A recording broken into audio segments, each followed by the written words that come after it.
You're listening to Sudbury News Talk. I want to show you something. Stand by.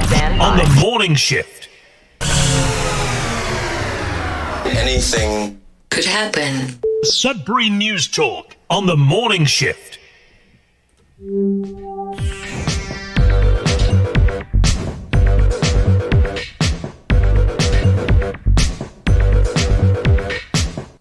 All right, welcome. Good morning to Sudbury News Talk on the morning shift. I'm AJ Walsh. Glad to be here with you. It is July the 4th. Happy Independence Day to our neighbors just south of us, and happy Canada Day belated. I also wish that on the Friday before the July 1st weekend. We'll be talking a little bit about Canada Day today, what it means, what it meant, how it went, and all that stuff. Welcome aboard. You're listening to us live on CKLU 96.7 FM and streaming live at cklu.ca. Just click on the Radio Player Canada app. And you can download that same Radio Player Canada app, take us with you, and listen to us anytime, anywhere, on your favorite device. Also, we're streaming at Facebook Live, facebook.com/Sudbury News, youtube.com/Sudbury News. Thanks to the YouTube and Facebook moderators. We're thankful to have you. In this ever-changing world of social media and news, we are News Talk, where you share your news, your views on the news. We'll see how all this goes. We're going to do a little bit of a deep dive into what Bill C-11, what Bill C-18 means to news in general in Canada, and possibly to the show, because nobody knows. Very much uncertain, a lot of uncertainty happening around this whole shindig, and so we'll enjoy it while we can, at least. And who knows? It's I was told one time to feel comfortable feeling uncomfortable. Like, when you can be comfortable feeling uncomfortable, you know that you kind of got it. So that's what I've tried to live by, and it seems to have worked for me, to be flexible, bendable, roll with the punches kind of thing. And that's exactly what we're going to be doing here with Sudbury News and this show. And again, right, we'll take it day by day, as long as we're able to be on the air and be able to have a discussion around what's going on in our community and our world. We'll be here. So thanks for being with us, everyone. We have a few people chiming in already. Good morning, Vin. Thanks for being with us. Good morning, everyone. Monique, thank you. Good morning to you as well. Hope you're having a great Tuesday. Judy, good morning as well. Hope you guys are having a great morning. Good morning, everyone. Don't be afraid to be a beginner. That's a very, very good one-liner. Appreciate that, as usual, Belinda. Thank you. Good morning, David. Stay safe, as usual. And Brian, top of the morning, campers. Yeah, good morning to you as well, Brian. Hope everyone's having a great day. Let's dive right in. We have weather, sports, and a lot to talk about in terms of news. We had Canada Day, it's Independence Day in the States. What the heck's going on in our local world and our world abroad? We'll try and make some sense of it as we have this discussion this morning on this station. We'll be back with some weather right after this.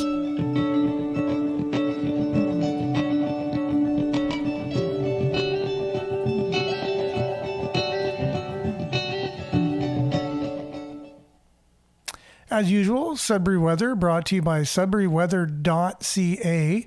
As I get my computer and everything up and running, forgot to do that this morning.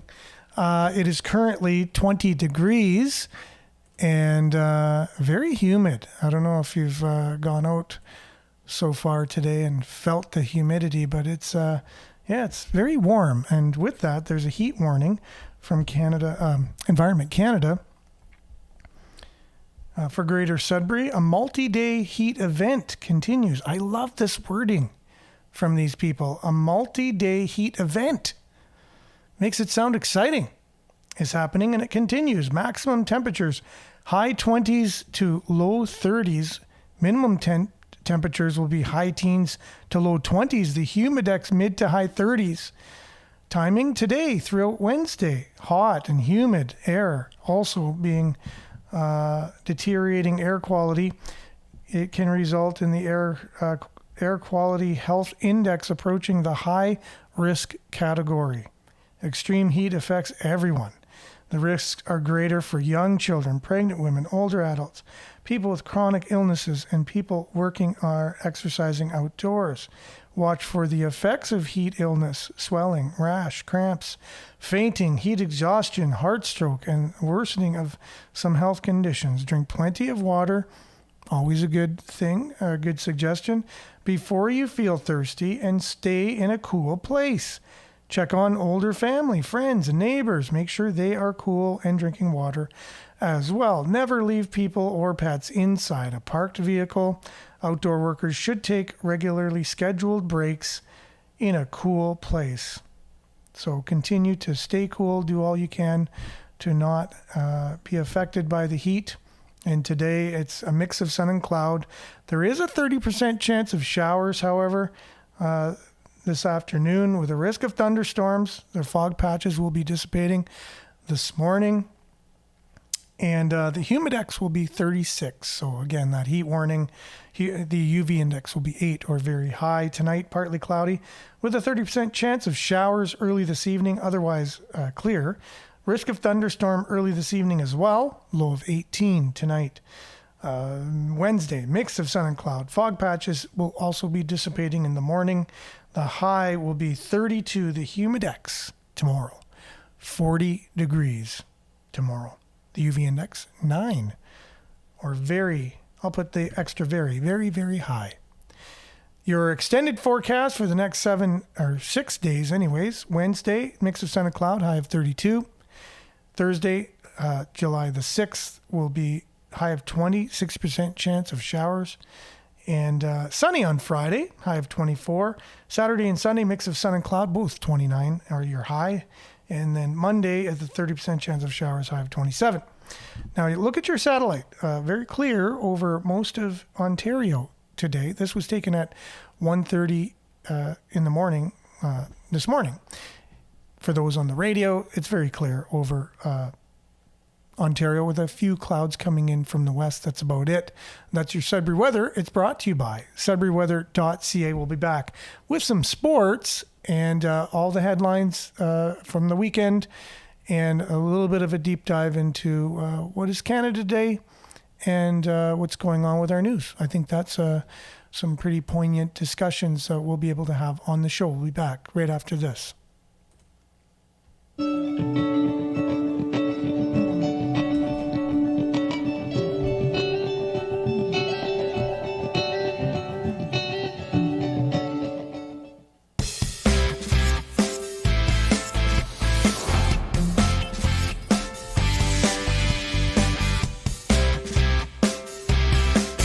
Sudbury Sports brought to you by Randy Pascal. He is that Sudbury Sports guy, and SudburySports.com is his website.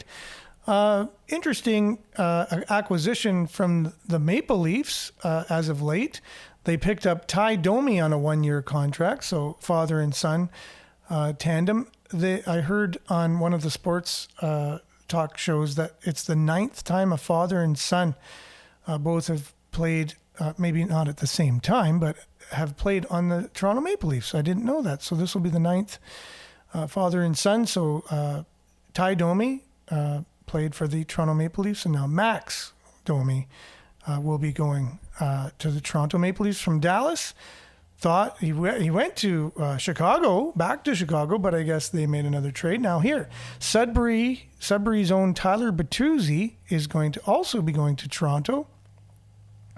A 1-year, $5.5 million contract. And so he won't be that far from home, I know.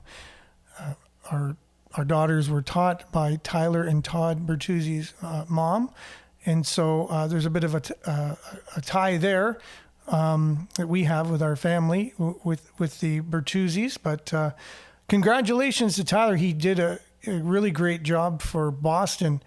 Got 5 goals in their series against the Florida Panthers, who went on to play in the Stanley Cup Finals. Although, he was part of the record-breaking season too, the most wins ever in the NHL before that, and it was devastating to lose. However, he had a great playoffs for Boston, and he'll be exciting to watch on Toronto. So congratulations, Tyler, there. That's your Sudbury Sports, brought to you by SudburySports.com. We'll be back with news, your comments, and much, much more right after this.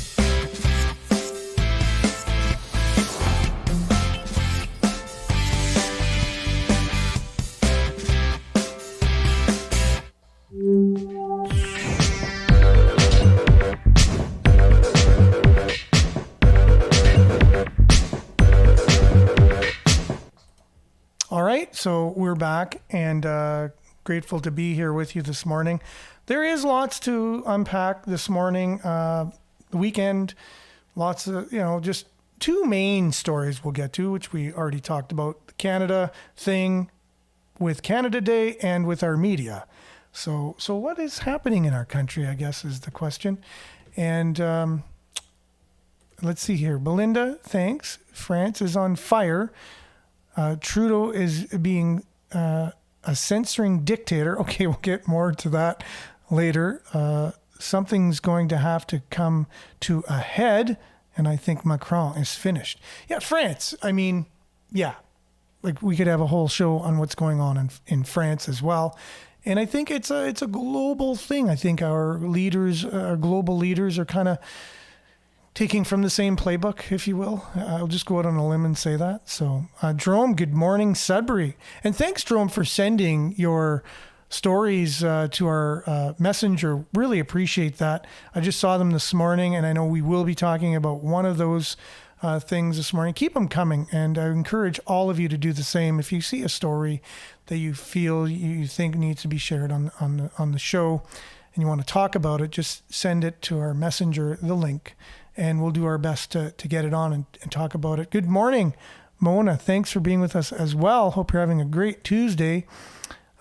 Geez, thanks, Health Canada. Yeah, for letting us know that it's hot outside and what we need to do in order to keep cool. Good. So, Jerome, hot town summer in the city for sure. I laughed a little bit during the pandemic when there were signs about how to wash your hands in bathrooms, public washrooms around. And I thought, to some extent, well, maybe certain people don't know how to wash their hands. But I just thought it was still a bit humorous, being taught by our government how to wash our hands. So I guess Health Canada, same thing with the temperatures outside. And the more I say this, the more I see, some of my kids' generation don't even know how to make a sandwich. So I guess there is something to that, telling us how to do basic things. Lab-grown meat up for discussion one day soon, for sure.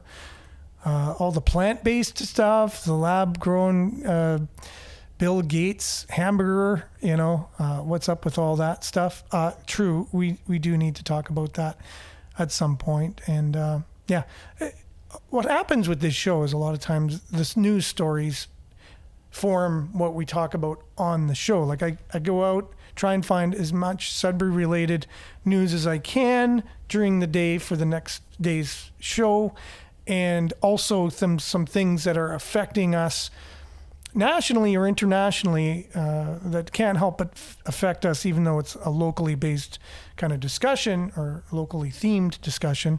There are things that are happening around our world that do affect us as well. So, but there's so much going on, right? There is so much going on that it's almost impossible within an hour in the morning with the kind of time that we have to prepare to give it its due. And so we also we do watch all of the things on social media and keep our fingers on the pulse of what's going on in the world. And we can have a conversation about it right here, which is great. Belinda says, massive internet outage since yesterday at 1 until 5 a.m. I didn't know that. This morning with Eastlink and Sunwire being, well, because Sunwire gets their internet from Eastlink would be the reason for that, are being affected. And I'm hearing it's more far-reaching than that. Oh, really? Well, thanks for letting us know. It's about to happen. We are told by a fellow by the name of Klaus Schwab that there will be internet problems throughout the world where we will not be able to communicate through internet. So I guess that's all part of what we can expect in the future. Monique, sorry, you guys are saying good morning to each other. So that's fine. I can't see it on my I can't see when someone's responding to someone else's comments. I just have it coming up as a one-off, and so I share it. And so forgive me as I am trying to moderate the discussion and keep the show going. So Vin says Levac as well, internet outage. So I guess it was company-based, not area-based, right? So Eastlink would have been out unless you had an outage with a different provider. Okay, here we go. So your local news is about to vanish from Facebook and Google. This is coming from Sudbury.com. The Trudeau Liberals passed a law forcing big tech to compensate Canadian media outlets for content shared on their platforms.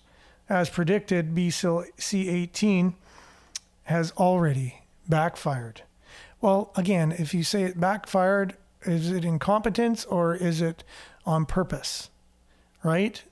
Sometimes politicians have people believing that it's just incompetence when they did it for a purpose, right? So we don't know that right now. We just know they are shutting down Canadian media is what's the outcome of their bills.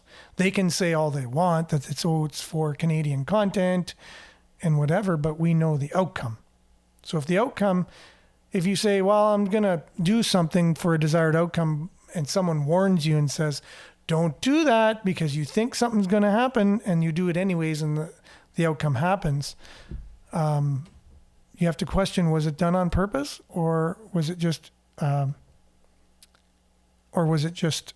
incompetence? Satellite phones encouraged to politicians. That's true. I did hear that as well. Internet, this is from Miles, been fine, and you're with Bell. Okay, so maybe it was just an Eastlink thing. Good morning, Diane. Bon matin. Thanks for being with us this morning. I don't know if we'll be kicked off Facebook. Hard to say. We're not like, we don't just publish news, let's say. I don't know. We just talk about it. I have no idea how this is going to affect us. That's how I began the show, and we'll try and unpack this thing, and we'll be on as long as we can, and we'll go from there. I think Macron and Trudeau will be vacationing together, hopefully wearing stripes. Yeah, well, we can only hope that politicians can be held accountable in our new world, the new world order. We'll see how more accountable our rulers are with this new world order. There is no reason that a foreign company can't steal local news when we let them steal the country's resources. Exactly. That's a good point, David. Appreciate that. Vin, rumors circulating. France shut down their internet due to riots. So it's was that incompetence or was that on purpose, right? So, did it just happen or is it a way to shut down, certain people's communications? That's what the internet is. It's a communication device. So the common person can share their, can say, hey, let's all meet up over here. And they can protest something, right? But if you shut that down, it's hard for them to communicate and do that. So you do shut down opposition by shutting down the internet. So are our governments going to do this to us? We give them a lot of slack and we praise them a lot and we don't hold them very accountable. So what else can we expect if they don't like what we're doing? They do have the power to do that. Let's see if they will. Okay, Star readers weigh in on the sex ed gender-neutral washrooms. So that's interesting. I did have a chance to look at this. It's a letter to the Sudbury Star, which we do like to kind of share on the show because it does show how Sudburyans feel about different topics, and that's exactly what we do on the show. It is reassuring to read this large group of counter-protesters. Remember the Rainbow Schools protest the other day where Sudbury.com was praising the fact that the counter-protesters came and outnumbered and kind of bullied the current protesters that were there and said, look how good that is. Well, anyways, this is a Sudbury Star reader kind of speaking about that. Not that article in general, but that specific protest. It is reassuring to read that this large group of counter-protesters appeared so multi-praiseworthy in their actions and sentiments during their demonstration. A happy gathering, fun, lighthearted, and inclusive. But if these admirable counter-protesters are truly inclusive, why did they deliberately gather to prevent the people who initially organized the demonstration at the Rainbow District School Board from expressing their concerns? Surely, inclusivity means allowing all voices to be heard. This group of counter-protesters certainly achieved their goal of obliterating any expression of concern over the sexualization of health education being taught in our schools. It's an issue of major concern to many parents for understandable reasons. As for the Sudbury Star report of the event, it looks like a clear example of misinformation. Or is it an extremely biased account? Or both? Only 1 inch out of 12 inches of the front page article actually mentioned the reason for the event, and that one paragraph was full of innuendo. Why did the reporter tie this education issue into the Freedom Convoy? Was it an attempt to discredit and disparage the demonstration? The demonstration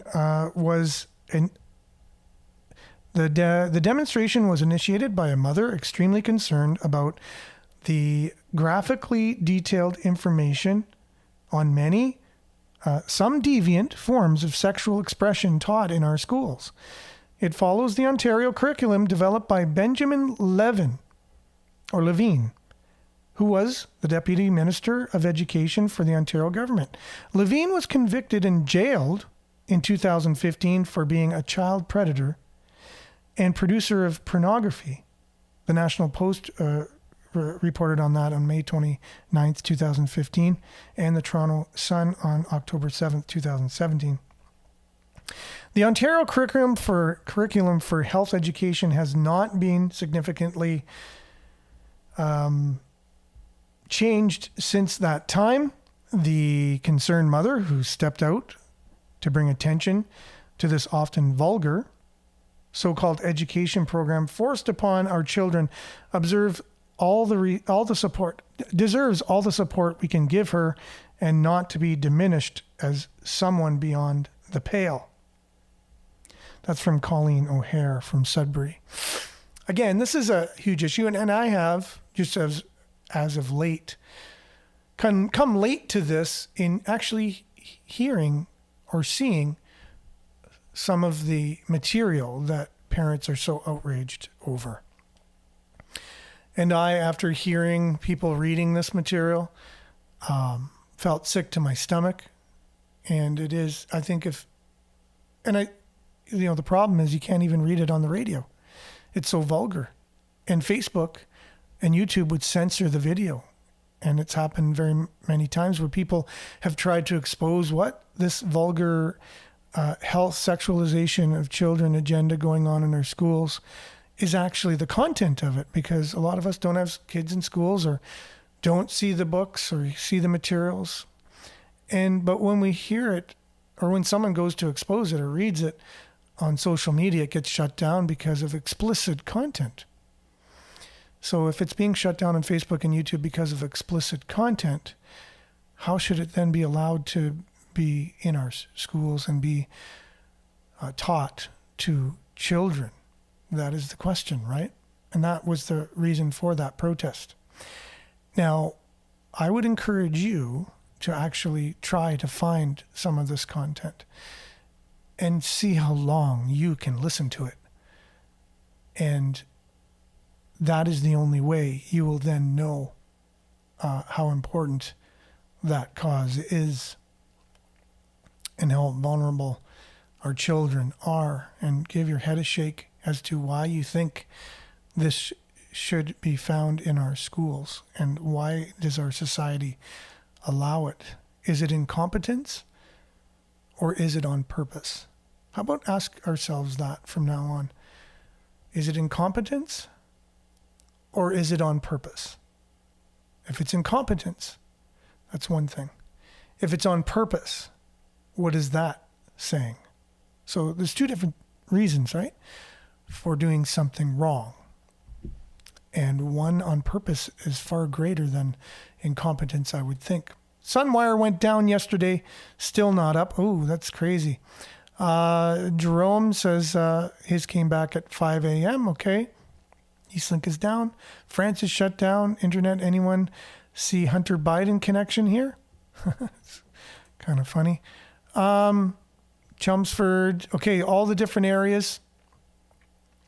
Kids, Fitz Ford being the drug dealing enabler of his crackhead alcoholic Toronto mayor brother. Okay, so yeah, as you know, we try and read as many comments on the show as we can. It's absolutely criminal when they're targeting kindergarten, grade 1 and 2 and 3, etc. The only thing little kids should be worrying about at this age is whether or not somebody has cooties. I agree with you on that one as well. And maybe learning how to read and write. Maybe learn a little math too while they're at it. Larry Flint is dead. Long live Larry Flint. Starts at the top. The UN accepted the ICJ's proposal to lower the age of consent to sex to 10 years old. There you go. That's the world we're living in. So that sounds like it's on purpose. If you're lowering the age of consent for sexual relations to 10, that is an on purpose thing. That's not incompetence. Guessing it's not possible that you find this outrageous stuff and post a link, and maybe post a list of books we shouldn't let kids read. I would encourage any of our listeners or viewers to be able to do that. And I know a lot of you do have that. Dave's asking if you can prove it to him, I'm sure, which we do need to do if we're talking about this stuff. I myself thought it was way too vulgar almost to bring it to light, and just thought that by mentioning it and encouraging others to look for it, you will find it. It's there if you want to find it. If you want to find something, you'll find it. If you don't really want to, you won't. So I think that's where it comes down to. Belinda, they are trying to normalize pedophilia. So, and the reason you're saying that statement is, I think you've already made the decision in your own mind by looking into this stuff that it's not incompetence, that it is somehow on purpose, right? That there are people purposefully, and what is the purpose? Like, why would you want to teach kids about raunchy sex acts in kindergarten? Like how to perform raunchy sex acts, explicit, gross, that even adults cringe at. Why would you want to teach them that? So is it incompetence? Is it on purpose? So if it's on purpose, what's the reason? So you've come to the conclusion it's to normalize pedophilia. And I think that can be a valid conclusion if it's on purpose, right? What other purpose is there? To increase pornography sales? Is it the pornography industry that wants more sales? That could be another one, right? So are we exploring this? Are we asking ourselves what's the reason?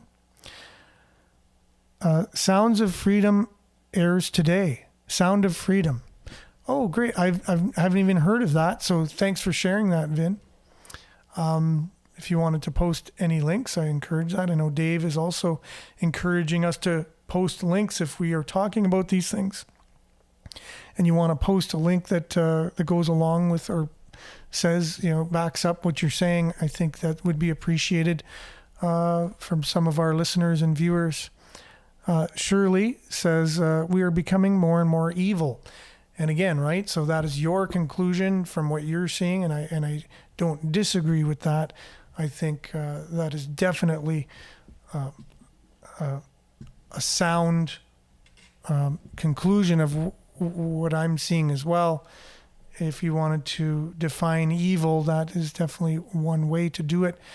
Just to have to go back and remember when you were a kid, when you were in kindergarten, and if the teacher sat down in story time and started reading pornography to you, just imagine what your reaction would be, right? So I don't think it's that hard to remember or to put yourself in the shoes and then let's just say, what are you going to do about this stuff? You know, are we just going to allow it to happen in your society, the society you live in, your kids, your grandkids, your nieces, your nephews, your neighbors? Okay, so Sloan and the Strumbellas will headline Northern Lights Festival. I hear this Saturday at about 10:30 or something like that. The band Sloan will hit the stage. I'm going to try and be there.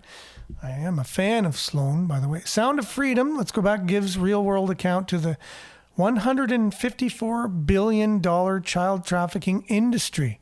Okay, so maybe it's part of that. Maybe the people making the money from the child trafficking industry are paying for sex ed in our schools, right? You know, well, I don't know. I'm just questioning. I'm just wondering. It's there, so how did it get there and why is it there? It seems so out of this world that people would teach little children pornography and make it part of the curriculum. So you have read this stuff but don't find it that bad, or you would tell us where and post a link. Other than that, just fake news. Okay, so thank you for your comment. I thought I was just making myself clear on it's up to you if you're interested to find it. It wasn't hard for me to find it. So why don't you, if you are interested in it, go and look for it and share the link with us. A little bit of homework. What is being taught to our children in our schools through our current sex ed? Maybe do a little reporting on your own and find that out. And then all of us can benefit from your deep dive into that. I'm just seeing it. I don't even want to talk about it. There's words they use in there that I wouldn't use and don't use and haven't used for over 20 years of my life. I hear it. I abhor it. It's like, here's cancer. Here, you want to lick it? You want to lick cancer in a bowl? That's what it's like for me. I just, it's crazy. But it's out there, and it's low-hanging fruit for you, Dave. So check it out.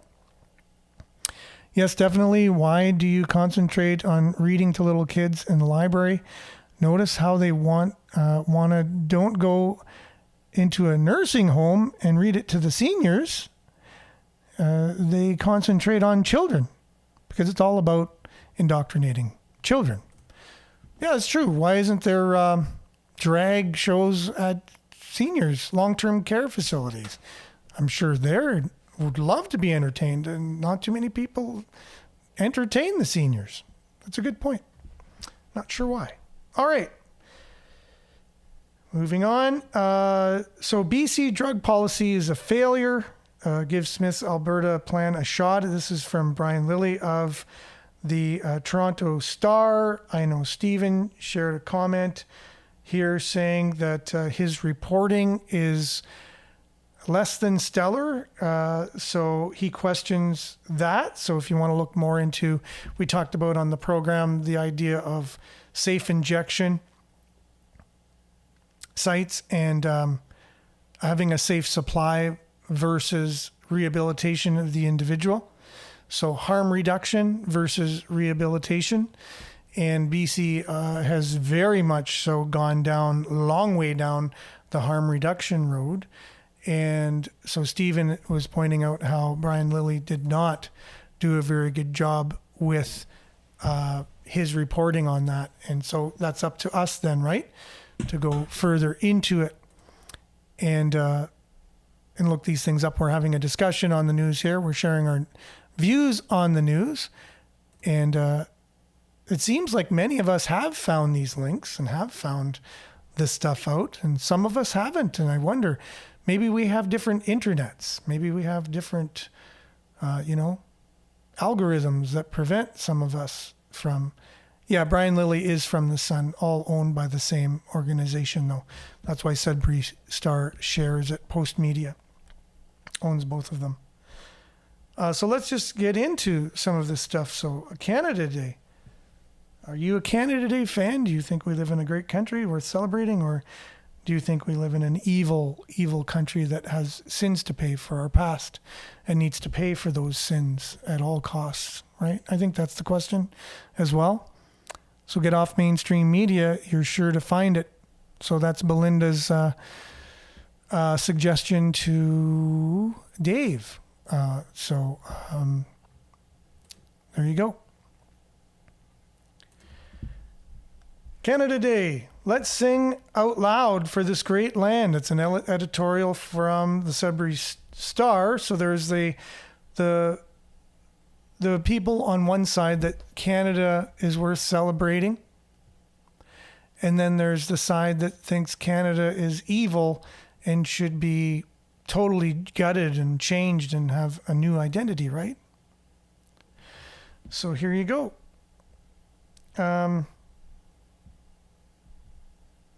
There's also the story we shared on Diet Coke and aspartame, right? Now, this is another thing. You look into aspartame. If you feel comfortable drinking something or eating something with aspartame in it, you go at it. You eat as much of it as you want and drink as much of it as you want. But I've known for a long time that aspartame is not good for health. But as any industry does, as soon as, if you take the tobacco industry back in the day, so the WHO is releasing a report coming up saying aspartame is dangerous and it can cause cancer. It's a carcinogen. So the lobbyist groups for the sweetener groups and things like that have come out and are doing their thing, right, to lobby against this. They don't want people not buying aspartame anymore. So they got their friends, the media, to come out and say it's not all that bad. So let's just see how this works, right? So here's CTV talking about how aspartame isn't that bad. You have nothing really to worry about, right? So here you go. We're learning more tonight about the questions of safety swirling around a common sugar substitute. Aspartame has been a part of many foods and fizzy drinks for decades, and it will reportedly be declared a possible cause for cancer. But as CTV's Alberta Bureau Chief Bill Fortier reports, the potential risk is just one part of the story. For many, this represents refreshment without regret. But the much-studied substance that makes diet soft drinks sugar-free and is also in coffee sweeteners, certain gum, and even some toothpaste is back under the microscope. According to a report from Reuters, the World Health Organization is set to classify aspartame as a possible carcinogen. I mean, that changes everything, doesn't it? It's not going to slow down any of my habits. The message from experts: don't throw out all your diet pop just yet. I wouldn't panic at this point. I think we need to wait for the report. The reported classification, possible carcinogen, is the WHO's second lowest level of concern. Possible carcinogen is something where it's not conclusive. The leaked information comes from one WHO study looking into whether aspartame can cause cancer. A second, happening simultaneously, is evaluating whether the amount in common products poses a risk. The key comes down to how much are you taking. This is an ingredient that's undergone numerous safety assessments and passed every time. Despite that reassurance, the ruling could be a blow to the food and drink industry on the heels of another WHO guideline released last month advising people not to use sugar substitutes to lose weight. In response to the latest news, the International Sweeteners Association says it has serious concerns with preliminary speculation which may mislead consumers about the safety of aspartame. Both reports come out July 14th and may include recommendations for a new acceptable daily intake of aspartame. Under current Canadian guidelines, anything less than 13 cans of diet soft drink per day is considered safe. Yeah, so you can drink up to 13 cans of diet soft drink a day. This is one thing. You ever look at somebody who's drinking Diet Coke? Does it look like it works? So if you're on a diet, don't drink Diet Coke. It doesn't help anything. It actually doesn't help you lose weight. It doesn't do it. Okay? That's just me. And you can try it and see if it does help you. But it's up to you. Your health is in your hands. Steven says he didn't see the link between Cheney and Halliburton and aspartame. That's because I didn't say it was a link between Cheney, Halliburton, and aspartame. It was Donald Rumsfeld and aspartame. So you'll have to go back to Google and look at that. Donald Rumsfeld and aspartame, not Dick Cheney. Okay, so there you go. 13 cans a day. Yes, exactly. It's almost like the tobacco industry saying 13 cigarettes a day is, it won't hurt you all that much. If you have 13 cigarettes, any more than that, now you're going to look at some health problems. But if you have under 13 cigarettes a day, you're fine. Again, lobbyist groups, media goes to bat for them. This is what media has done all along and will do as long as, there's money involved and they're paid off, or political power or whatever. It is what it is. So we're going to just see it there. Just kind of look at what happens. If you think aspartame's good, you keep eating it and drinking it. That's all I got to say. It's a free enough planet still for you to be able to do that. CRA fires 20 employees for improper CERB claims. About 600 are under investigation. So employees from Revenue Canada ripping off our own government with CERB claims. Interesting stuff. Okay, back to Canada Day. Reconciliation sparks a reckoning for Canada Day firework displays. So what's going on with that? We didn't cover the estimated cost for fire station infrastructure. Changes will be up to $124 million. Let's talk about that tomorrow. We'll have more time to unpack that. A little bit of, we're going to get into the Bill C-18 thing, but first, this is our friend Faulkner talking about Canada Day. And a little bit about what's been happening. We'll lead into that. Well, it's almost Canada Day, ladies and gentlemen. Dominion Day, as any proud Canadian should call it. And July 1st is without a doubt the worst day of the year for the nation-hating, self-loathing left. Despite their best efforts to try and rename our streets, tear down our statues, lie about our history, slander the flag, embarrass the military, and convince all of us that Canada is an evil, racist, genocidal state, year after year, millions of Canadians from all walks of life flood the streets, gather around, drink a ton, proudly wave the maple leaf, and celebrate the greatest country on earth. And just like last year, we will be bringing back an annual segment on Ratioed, reacting to Cancel Canada Day TikToks. You know that platform where the intellectual future of Canada share their hot takes and cutting insight and analysis with all of us? Yeah, we're going to be heading over to that wretched platform and highlighting some Cancel Canada Day TikToks from this year and also bringing back some classics from last year. Stick around, you won't want to miss it.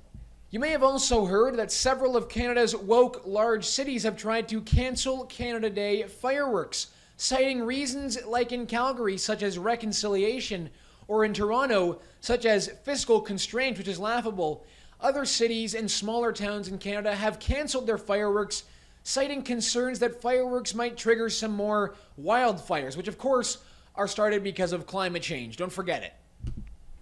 Okay, so little insight into the things going on with how some people view Canada Day and the purposeful agenda to stop fireworks for some reason in all of our cities as part of the celebration of Canada Day. And when I say purposefully, it's because each city, as Harrison has pointed out, has a different reason why they want to stop their fireworks, right? But the end goal is all to stop fireworks. So you have to wonder what's up with that. Like, it's part of the celebration. So what are we going to see going forward in Canada? Is it something worth celebrating, or is it something that, we need to be ashamed of our country? And, so you let us know before you put this guy on, or at least have watched him before you stick him on. Okay, for sure. I know you don't like him very much, Dave. So you can turn your volume off when he comes on if you want. But I think he makes some good points about all the different reasons that were given of why all of Canada had to stop fireworks. It was all for different reasons everywhere, right? But the end goal was no fireworks in Canada. So I wonder what's up with that. Is it incompetence? Well, there's no incompetence here. They're giving reasons for each thing. But at the same time, is it part of a revisionist, what I've heard of before? There's historians who want to revise our history and want to change the history because they believe it's so dark and whatever, that you got to tear down the statues, you have to rename everything and whatever. But is it that dark? Is it really? Or is that just a few people claiming that it is that dark and we can't celebrate Canada anymore in the way that we had? Now, let's get to the Bill C-18 and Bill C-11. Our own Sudbury.com. They are owned by a company called Village Media out of Sault Ste. Marie. They have many, many news outlets. They have a podcast, and they're talking about this very issue of shutting down media in Canada. So it's not just me saying it. This is local media as well, from their own mouths. And the economics, Michael, and you bring it up, and Jeff is certainly always in growth mode, as you know, and now he's the first one to say that it's going to halt new launches, it's going to halt new hires here at Village Media, and completely force him and the rest of us to re-examine the way that we do business. And I'm guessing that Village Media isn't alone. No, I don't think they are. I think this has the potential to truly not just have an incredibly damaging effect on many media outlets, but I think undo many of the benefits that the government has now spent hundreds of millions of dollars on over the last number of years. I think, I'm not sure if it was Jeff or one of his colleagues from one of the other outlets, but the numbers that we saw raised before the Senate suggested that social media alone was responsible for driving about 17 to 30% of traffic for many outlets. And if you take that away and you take the ad revenue that can generate, the potential subscriptions that can generate, that's going to be significant for any player. And I can certainly recall Jeff saying that, if you took Facebook and Google out of the mix, he wouldn't have a business. And, that was, I thought, a stunning thing to say. And for some reason, the senators largely just seem to say, well, we just think it's a bluff and we're going to push forward, not recognizing that they're literally putting people's businesses at risk in doing so. And no plan B in the process. No, it's astonishing. No plan B at all. I mean, the minister, Pablo Rodriguez, has been repeatedly asked, what is the plan B? What if they aren't bluffing here? And it's, he says, well, it's a business choice. They can make the choice. We hope that they choose. But, that's not a plan. That's just hopium. And, I think the concerns here are very real. And I think they're going to escalate because there doesn't seem to be a real pathway back, certainly for Facebook at this point in time. As I say, they've been very consistent. They say that news constitutes about 3% of their feed. It's highly substitutable. And so the notion that somehow they're going to spend hundreds of millions of dollars in Canada for that link and for those links and open the door to perhaps similar kind of payments in other countries at a time when they too are laying off people seems utterly fanciful. So that's from the Village Media, Inside the Village, it's called. There you have a podcast, and that's their take on what's happening and how it's going to impact their particular business and company.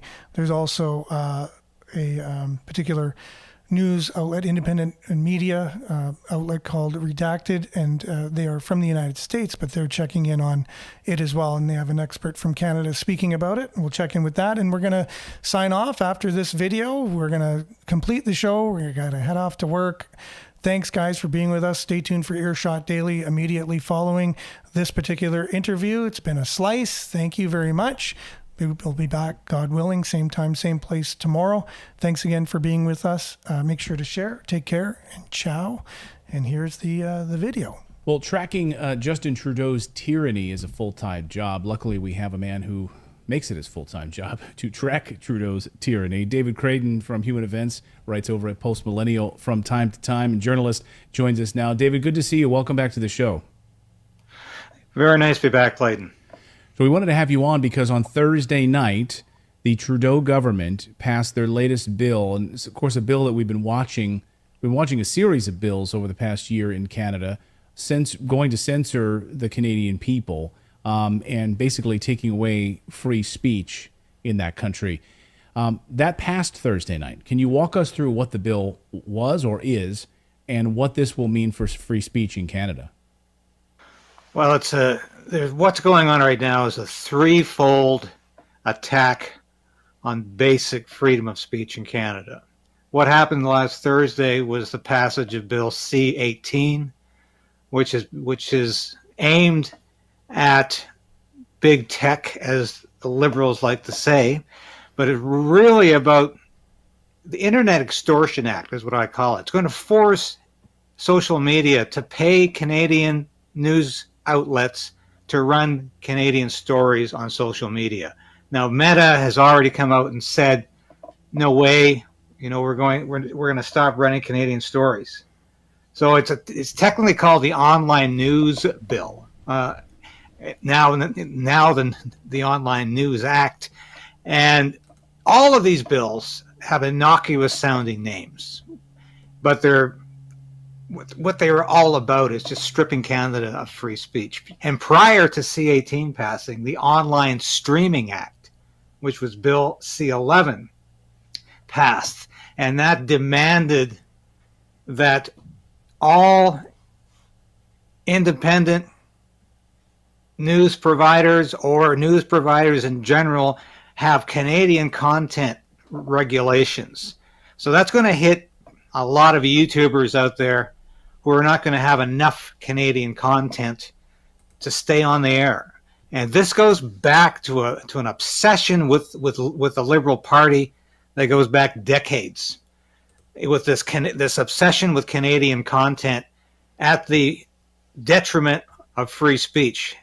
And for a while, this obsession died down because there simply was so much information available on the internet, on cable news, that it was no longer necessary to dictate that there had to be so much Canadian content, because there was a proliferation of Canadian content. But there's something sinister about this. Why are they insisting that the internet now reflect the Liberal Party's view of Canadian content? Why are they insisting that social media pay for Canadian news? I mean, I've been working in online news now for the past 7 years. My salary always went up when Facebook and Twitter and other social media ran my stories. So this is reverse psychology. Canadian media are going to start losing money if social media withdraws from Canada. Not to mention the fact that we're going to become increasingly isolated, right, and increasingly in danger of not knowing what's happening outside of our borders, because we're not going to have access.